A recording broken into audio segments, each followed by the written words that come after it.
नमस्कार, मेरा नाम है अमिताभ और दृष्टि आईएएस के कार्यक्रम एडिटोरियल एनालिसिस में आपका स्वागत है। आज की हमारी चर्चा केंद्रित है एक ऐसे संपादकीय पे जो हाल ही में एक बिल पेश किया गया लोकसभा में, जिसका नाम है public examination prevention of unfair bill 2024 के नाम से यह बिल प्रस्तुत किया गया है लोकसभा में। तो आज का हमारा संपादकीय, आज का हमारा एडिटोरियल इसी विषय पर केंद्रित है। इसका शीर्षक है, आप देख सकते हैं कि लॉ इज नॉट इनफ, अर्थात केवल लॉ अर्थात कानून ही पर्याप्त नहीं है। इस पूरे के पूरे संपादकीय में इस बिल और इससे संबंधित जो समस्याएं हैं उसके ऊपर चर्चा की गई है।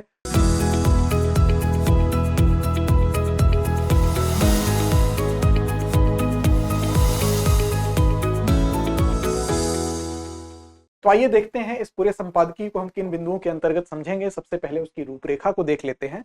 चर्चा में क्यों है इस बात को तो मैंने आपको बता ही दिया, लेकिन फिर भी इस बिंदु को देखने के बाद हम ये देखेंगे कि आखिर कौन सी ऐसी आवश्यकताएं हैं जिसकी वजह से इस बिल को हमें लाना पड़ा। साथ ही अनुचित साधन को इस बिल के अंतर्गत परिभाषित किया गया है, तो हम इसको समझेंगे कि क्या है अनुचित साधन की परिभाषा के अंतर्गत वो कौन कौन सी ऐसी चीजें हैं जिसको रखा गया है। सार्वजनिक परीक्षाओं की जो सूची है, किन किन परीक्षाओं पर फिलहाल यह विधेयक अगर कानून का रूप लेता है तो कौन कौन सी परीक्षाएं इसके अंतर्गत सम्मिलित होंगी, उसको रखा जाएगा। इसके अलावा इसमें क्या सजा का प्रावधान किया गया है, हम इसको भी संपादकीय के माध्यम से समझेंगे, और क्या आगे की राह हो सकती है उस पर भी हम विचार करेंगे। तो आइए शुरू करते हैं। इससे पहले आपको बता दें कि इंडियन एक्सप्रेस का यह संपादकीय अंश है जिस पर आज की हमारी यह चर्चा केंद्रित होगी। बात अगर हम करेंगे सबसे पहले चर्चा में क्यों है, तो public examination prevention of unfair bill 2024 अर्थात लोक सार्वजनिक परीक्षा विधेयक जो ये पेश किया गया है, ये लोकसभा में पेश किया गया है और 5 फरवरी को यह प्रस्तुत किया गया वहां पर। वस्तुतः इस प्रकार का विधेयक अपने आप में एक अच्छा कदम है, महत्वपूर्ण कदम है। इसको प्रस्तुत करने का क्या वो कारण है, इस पूरे के पूरे संपादकीय में पहले पैरा में इसी बात को इंगित करने का प्रयास किया गया है। तो इसमें क्यों लाना पड़ा ये बिल, वो कौन सी आवश्यकता है। वस्तुतः हुआ ये कि जब हम आसपास देखते हैं, अपने आसपास के वातावरण में देखते हैं, विभिन्न राज्यों की राज्यवार स्थितियों को देखते हैं, तो विगत कुछ वर्षों में आप देखेंगे कई ऐसी परीक्षाएं हैं जिसके प्रश्न पत्र आउट हुए।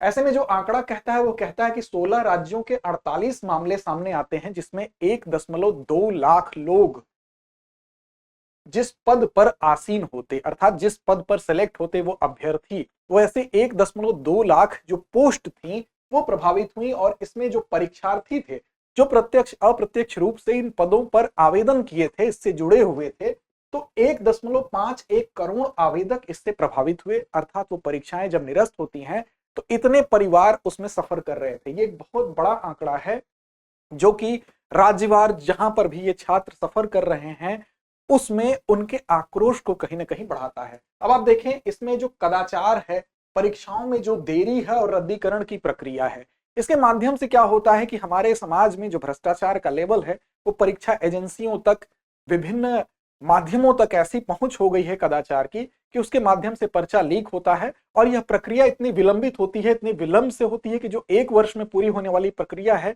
कई बार उसमें वर्षों लग जाते हैं।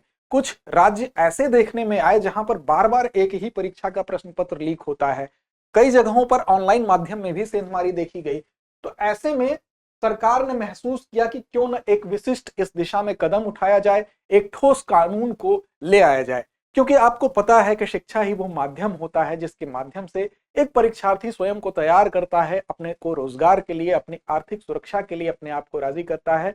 और जब ये रोजगार उसका एक सपना बन जाता है इस पूरे तैयारी के दौरान, और जब ये सपना टूटता है, जब अखबारों की सुर्खियां इन घोटालों को उजागर करती हैं, तो न सिर्फ उसका सपना टूटता है बल्कि उसका संबल टूटता है, उसकी उम्मीदें टूटती हैं। ऐसे में सरकार ने इस दिशा में एक ठोस कानून की आवश्यकता को महसूस किया और परीक्षा प्रणाली की कमजोरियों का फायदा उठाने वाले जो तत्व हैं उनकी पहचान करने की ठानी गई। इसमें देखा गया कि क्यों न ऐसा हो कि एक व्यापक केंद्रीय कानून हो जिसके द्वारा प्रभावी ढंग से इस पूरे के पूरे प्रक्रम से निपटा जा सके, इस समस्या का निदान किया जा सके और इस पूरी की पूरी प्रक्रिया को, परीक्षा की जो प्रक्रिया है उसको पारदर्शी बनाया जाए, उसमें निष्पक्षता लाई जाए और कैसे उसको बहुत ज्यादा विश्वसनीय बनाया जाए, ताकि अगर कोई तैयारी करने की दिशा में कदम बढ़ाता है तो वो ये सोच के हतोत्साहित न हो कि हम इस परीक्षा में इसकी शुचिता पर हम सवाल उठा सकेंगे।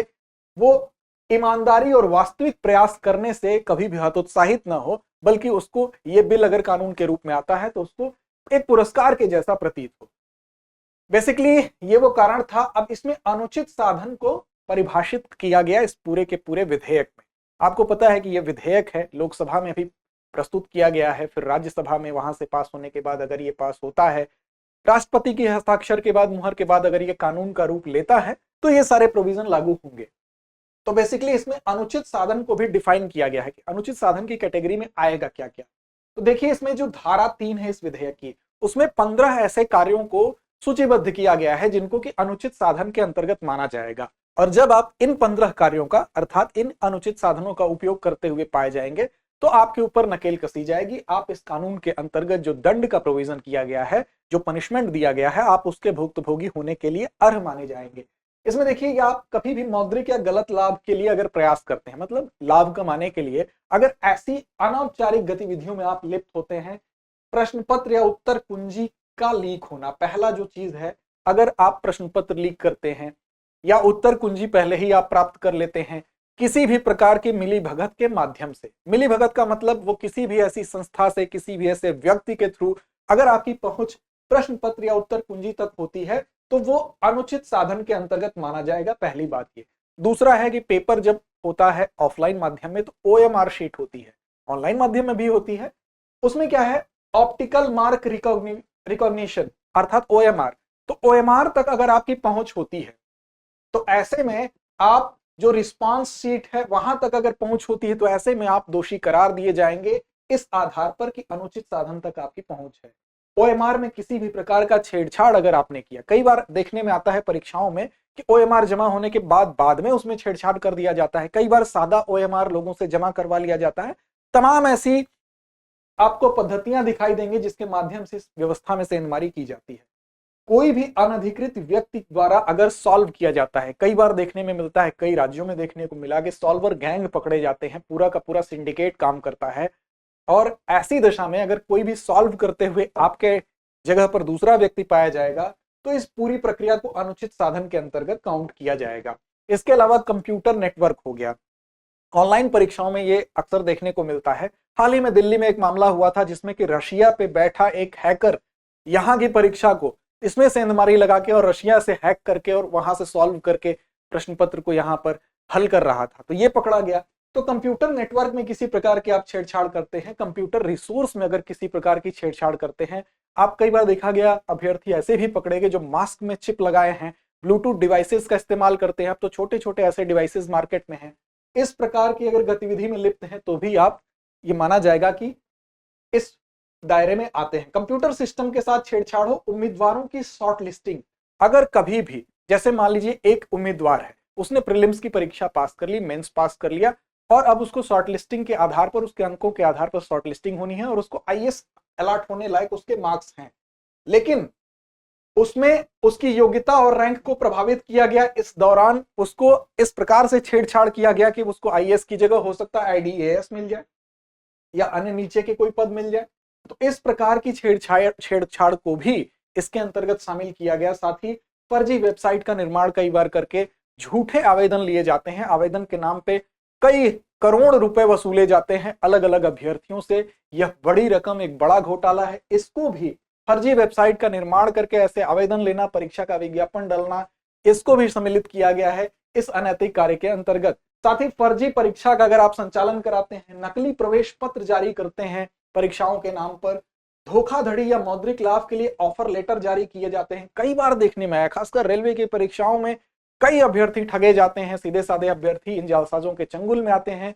उनको एक जगह बैठा के परीक्षाएं आयोजित कराई गई, उसके नाम पे गलत एकदम हूबहू सरकारी दस्तावेजों की नकल करते हुए ऑफर लेटर प्रदान किए गए। इस प्रकार जब वो ट्रेनिंग करने पहुंचे तो उन्हें ज्ञात हुआ कि वो जालसाजी का शिकार हो चुके हैं। तो इस प्रकार के संगठित जो अपराध हैं जिसमें कि पूरा सिंडिकेट काम कर रहा है, उसके लिए तो गंभीर प्रावधान किए गए हैं दंड के। प्रत्यक्ष अप्रत्यक्ष रूप से अगर आप उम्मीदवार की सहायता करते हैं किसी भी प्रकार की, तो इस पूरी व्यवस्था में इसको छेड़छाड़ माना जाएगा और इसके लिए दंड का प्रावधान किया गया है। साथ ही अब जो सार्वजनिक परीक्षाएं हैं, जिन सार्वजनिक परीक्षाओं को अभी फिलहाल इस विधेयक में स्थान दिया गया है, हो सकता है भविष्य में और भी परीक्षाओं को सम्मिलित कर लिया जाए। हो सकता है केंद्र का ये मॉडल अगर सक्सेस होता है तो राज्य भी इसके लिए अपनाए, इसके ड्राफ्ट को मॉडल के तौर पे अपनाएं। लेकिन फिलहाल अभी इसमें सार्वजनिक परीक्षाओं की जो लिस्टिंग की गई है, जो जो परीक्षाएं इसमें सम्मिलित हैं, अगर उस पर नजर डालें तो आप देखेंगे इसमें धारा 2K के अंतर्गत आप देखेंगे सार्वजनिक परीक्षा विधेयक की अनुसूची नाम से जो शीर्षक है, जिसमें सार्वजनिक परीक्षा प्राधिकरण शीर्षक एक दिया गया है, इसमें कुछ परीक्षाओं की लिस्टिंग की गई है। इसके अलावा यह भी कहा गया है, इसके अतिरिक्त केंद्र सरकार जो है, ऐसे प्राधिकरण जो केंद्र सरकार द्वारा अधिसूचित जिसको किया जा सकता है, उसको भी इसमें सम्मिलित किया जा सकता है। बाद में अगर केंद्र सरकार चाहे तो एक अधिसूचना के माध्यम से अन्य जो प्राधिकरण है उसको भी इसमें ऐड कर सकती है। तो फिलहाल की जो लिस्टिंग है उसको हम देखेंगे। इसके अलावा बता दें, उन लिस्टेड जो परीक्षाएं हैं उसके अलावा सरकार के सभी मंत्रालय, विभाग और कर्मचारियों की जो भर्ती होती है वो परीक्षा भी इसके अंतर्गत सम्मिलित की जाएगी। तो सबसे पहले हम देख लें कि कौन कौन सी परीक्षाएं हैं। तो इसमें देखिए, एक तो संघ लोक सेवा आयोग जो कि परीक्षाएं करा रही है, उसको इसके दायरे में शामिल किया गया है। तो यूपीएससी इसके दायरे में है। कौन कौन सी परीक्षा, जैसे सिविल सेवा परीक्षा कराती है, संयुक्त रक्षा सेवा की परीक्षा कराती है, मेडिकल की परीक्षा हो गई, इंजीनियरिंग की परीक्षा हो गई, जो भी यूपीएससी कराती है वो इसके दायरे में आएगा। दूसरे पे अगर बात करें तो कर्मचारी चयन आयोग अर्थात एसएससी जो परीक्षाएं कंडक्ट कराएगी, चाहे वो ग्रुप सी की परीक्षा हो, गैर टेक्निकल हो, या ग्रुप बी की परीक्षा हो, गैर राजपत्रित हो, ये दोनों परीक्षाएं जो कि नॉन गजेटेड हो और गैर तकनीकी नॉन टेक्निकल हो, ये दोनों तरह की परीक्षाएं जो एसएससी आयोजित कराएगा वो भी इसमें सम्मिलित होगा। रेलवे भर्ती बोर्ड जो परीक्षाएं कराता है, बहुत बड़ी मात्रा में धांधली इन परीक्षाओं में कभी देखने को मिलती थी, अब तो थोड़ी तादाद कम नजर आ रही है। तो रेलवे भर्ती बोर्ड में जो परीक्षाएं हैं, समूह सी की हो या डी की कर्मचारियों की हो, उसको भी इस विधेयक में शामिल किया गया है। साथ ही बैंकिंग के लिए जो संस्थान है, जब आईबीपीएस एग्जाम कराता है, इसमें जितने राष्ट्रीयकृत बैंक है उनके लिए या क्षेत्रीय ग्रामीण बैंक की परीक्षाएं जो होती हैं उनके लिए, सभी स्तरों पर जो परीक्षाएं होती हैं उसको भी इसके अंतर्गत सम्मिलित किया गया है। साथ ही आप देखें, नेशनल टेस्टिंग एजेंसी अर्थात एनटीए जो एग्जाम कराता है, चाहे वो जेईई मेंस का एग्जाम हो, चाहे वो यूजीसी नेट का हो, चाहे कॉमन यूनिवर्सिटी एंट्रेंस टेस्ट जिसको सीयूईटी कहते हैं, या एनईईटी नीट की परीक्षा हो, ये सारी परीक्षाओं को इसमें फिलहाल स्थान दिया गया है। और यह भी संभावना है कि भविष्य में इसको और बढ़ाया जा सकता है एक अधिसूचना जारी कर केंद्र सरकार के माध्यम से। तो ये परीक्षाएं हैं। अब इन परीक्षाओं में अगर किसी भी प्रकार की, जो मैंने शुरू में आपको बताया, अनुचित साधन, उन अनुचित साधनों के आधार पर अगर आप गड़बड़ी करते हुए पकड़े जाते हैं तो इसमें सजा का प्रोविजन किया गया है। सजा भी देखिए 3 तरीके की है। एक तो है सामान्य सजा। सामान्य सजा मतलब सामान्य अपराध जो कि संगठित अपराध नहीं है। संगठित अपराध का मतलब एक तो वो अपराध हो गया जो आपने किया, आप डायरेक्ट किसी के संपर्क में आए और आपने अपराध किया, बहुत सामान्य सी बात है, पर्चा आपको मिल गया, आपने वहां पेपर देने चले गए, मतलब सामान्य श्रेणी का अपराध। संगठित अपराध मतलब किसी सिंडिकेट के थ्रू कई लोग उसमें विशेष लाभ अर्जित करने के लिए पहले से समूह बना के षड्यंत्र के तहत उसमें शामिल हुए हैं, तो उसके लिए कड़ा प्रोविजन किया गया है, कड़े दंड का प्रोविजन किया गया है। और बीच में जो एजेंसी होती है जो परीक्षा कराती है उसके ऊपर भी दंड लगाया गया है कि वो अगर इसमें लिप्त पाई जाती है किसी प्रकार की अनैतिक गतिविधि में, तो इन 3 तरह की सजाओं को हम देखते हैं। फिलहाल इसमें देखिए जो धारा 9 है, धारा 9 कहती है कि इसमें इस प्रकार के जो भी अपराध हैं, उन अपराधों को करते हुए अगर आप पाए जाते हैं तो वो अपराध होंगे कैसे, किस श्रेणी के माने जाएंगे, संज्ञेय अपराध माने जाएंगे। संज्ञेय अपराध का मतलब ही हुआ कि ऐसे अपराध जो गंभीर श्रेणी के हो, जिसके लिए आपकी गिरफ्तारी के लिए उसको वारंट लेके आने की आवश्यकता नहीं है, तुरंत आपकी गिरफ्तारी हो जाएगी। गैर जमानती होंगे, मतलब आप जमानत नहीं पा सकते हैं। इसके अलावा वो गैर समझौता योग्य भी होंगे, मतलब ऐसा नहीं कि अगर आपने आरोप लगाया कि फला व्यक्ति जो है वो चीटिंग कर रहा है या ऐसी अनैतिक गतिविधि में लिप्त है, बाद में वो व्यक्ति आके आपको लालच दे के आपको मैनेज कर लिया और आप उसके लालच में आ गए, तो ऐसा नहीं है कि आप के द्वारा जो शिकायत के आधार पर जो जांच शुरू की गई है वो बीच में आपके समझौता करने से रुक जाएगी। एक बार अगर आपकी शिकायत पहुंची, जांच शुरू, तो वो बीच में बाधित नहीं होगी। इसका मतलब एक गैर समझौता योग्य है। एक बार शिकायतकर्ता की अगर शिकायत कर दिया तो वो जांच जारी रहेगी, चाहे आप समझौता भले कर लें उस पार्टी से। अनुचित साधनों का सहारा अगर लेते हुए आप पकड़े जाते हैं तो इसमें क्या प्रोविजन है, मिनिमम 3 साल और मैक्सिमम 5 साल की एक तो सजा होगी आपको, और 10 लाख रुपए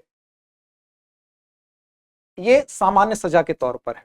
तो पहली श्रेणी अगर जो बात करें हम, तो इसमें 3 से 5 वर्ष की सजा है और 10 लाख आपके ऊपर जुर्माना लगाया जाएगा। लेकिन अगर आप जुर्माना देने में सक्षम नहीं है तो क्या होगा, तो ऐसी दशा में जो 3 से 5 वर्ष की सजा है, अगर आप पैसा नहीं देंगे तो ये वर्षों की सजा बढ़ाई जा सकती है। दोषी जुर्माना देने में अगर विफल रहेगा तो धारा 10(1) कहती है कि इसमें अतिरिक्त सजा का प्रावधान कर दिया जाएगा। इसके अलावा धारा 10(2) ये जो सेवा प्रदाता फर्म जो एग्जाम करा रही है, कंडक्ट करा रही है कोई एजेंसी, उसके लिए प्रोविजन करता है। क्या करता है कि अगर आप उस फर्म के द्वारा, उस एजेंसी के द्वारा किसी भी प्रकार का कंप्यूटर के रिसोर्स में छेड़छाड़ किया गया, कई बार ऐसा देखा गया है कि कुछ ऐसे सॉफ्टवेयर होते हैं जैसे एनिडेक्स सॉफ्टवेयर होता है, पहले इस्तेमाल होता था किसी जमाने में कि दूर कोई टेक्नीशियन बैठा है, अगर किसी चीज में उसको दूर से ही समाधान करना है तो दूर से ऑपरेट करने के लिए रिमोट ऑपरेटिंग सिस्टम के तहत काम करता है। ये सॉफ्टवेयर वहां इंस्टॉल कर दीजिए और दूर से ही उसको ऑपरेट कर सकते हैं आप। तो इस तरह के ऐसे एडवांस सॉफ्टवेयर विकसित हो गए हैं कि उसको इंस्टॉल करने के बाद दूर से उसको ऑपरेट किया जाता है। इस प्रकार की अगर गतिविधि में अगर आप लिप्त पाए जाते हैं, कोई भी मटेरियल भले उसका कुछ भी नाम हो सकता है आप टेक्निकल सहयोग के लिए उस मटेरियल का नाम लेते हैं लेकिन उसका उपयोग करके आप गलत तरीके से किसी को फायदा पहुंचाते हैं, तो इस प्रकार की गतिविधि में अगर लिप्त पाए जाते हैं तो उस एजेंसी के ऊपर 1 करोड़ रुपए का जुर्माना लगाया जाएगा और अन्य दंड का जो प्रोविजन है वो तो रहेगा ही रहेगा।